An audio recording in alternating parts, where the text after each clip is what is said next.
Hello స్నేహితులారా, వర్జా informative వ్లాగ్స్కి స్వాగతం. ఈరోజు సెషన్ చాలా ఆసక్తికరంగా, కొంచెం ఆలోచనలకు ప్రేరణ ఇచ్చేలా ఉంటుంది. మనము ఈరోజు చర్చించబోయే విషయం డొనాల్డ్ ట్రంప్ యొక్క ఇటీవల ప్రవర్తనతో ఏమి జరుగుతోంది. తీర్మానానికి ముందే ఒక విషయం స్పష్టంగా చెబుతా, ఈ వీడియో ప్రజా ప్రకటనలు, మీడియా నివేదికలు మరియు ప్రపంచ ప్రతిస్పందనల ఆధారంగా రూపొందించబడింది. మనం కేవలం పరిస్థితిని విశ్లేషిస్తున్నాము. ఇటీవలి రోజుల్లో డొనాల్డ్ ట్రంప్ చేసిన కొన్ని ప్రసంగాలు మరియు ప్రజలతో పరస్పర చర్యలు విస్తృత చర్చకు దారితీశాయి. అధికారిక కార్యక్రమాల సమయంలో కొన్ని అనూహ్యమైన లేదా సాధారణంగా చెప్పిన వ్యాఖ్యలు ప్రపంచవ్యాప్తంగా జర్నలిస్టులు మరియు ప్రేక్షకులను ఆశ్చర్యపరిచాయి. ఉదాహరణకు, ఒక పెద్ద పెట్టుబడి సంబంధిత కార్యక్రమంలో ఆర్థిక చర్చలపై పూర్తిగా దృష్టి పెట్టకుండా ఆయన శైలి మరియు ప్రతిస్పందనలు అసామాన్యంగా అనౌపచారికంగా కనిపించాయి. I'm asked to take a few questions, and unlike other politicians, they would like the questions screened. I don't ask for screening of the questions. You can ask me anything you want. You can talk sex, you can do whatever the hell you want. తో ఉంది. ముఖ్యంగా మధ్యప్రాచ్యం లాంటి ప్రాంతాలలో జరుగుతున్న భూవాణిజ్య ఘర్షణలు మొత్తం ప్రపంచాన్ని ఆందోళనలో ఉంచుతున్నాయి. ఇలాంటి సున్నితమైన సమయాల్లో ఒక ప్రపంచ నాయకుని ప్రతి వ్యాఖ్యకు భారీ ప్రాధాన్యం ఉంటుంది.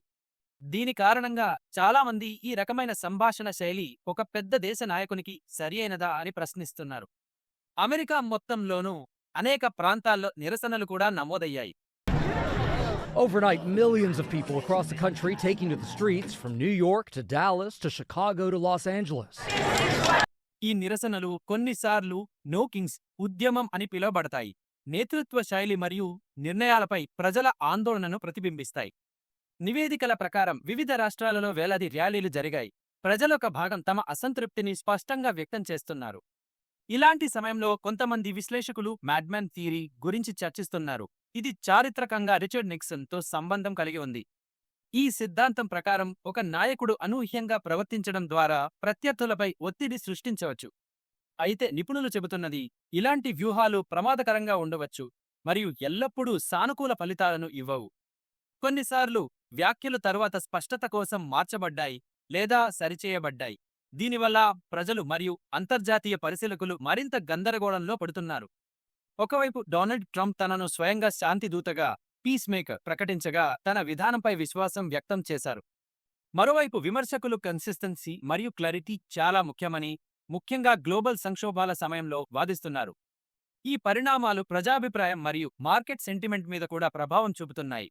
చర్చలు కేవలం అమెరికాలో మాత్రమే కాదు, ప్రపంచవ్యాప్తంగా జరుగుతున్నాయి. ఇప్పుడు పెద్ద ప్రశ్న, ఇది వ్యూహాత్మకనా లేక అనవసరమైన అనిశ్చితిని సృష్టిస్తున్నదా? మీరు ఈ పరిస్థితి గురించి ఏమనుకుంటున్నారు? కొన్ని రోజులుగా వీడియోలు ఇవ్వలేకపోయాను. క్షమించండి, ఇక నుండి నేను రెగ్యులర్గా వీడియోలు అప్లోడ్ చేస్తాను. కామెంట్ సెక్షన్లో మీ అభిప్రాయాన్ని చెప్పండి. మీరు కొత్తవారైతే ఛానల్ని సబ్స్క్రైబ్ చేయడం మర్చిపోకండి. ధన్యవాదాలు.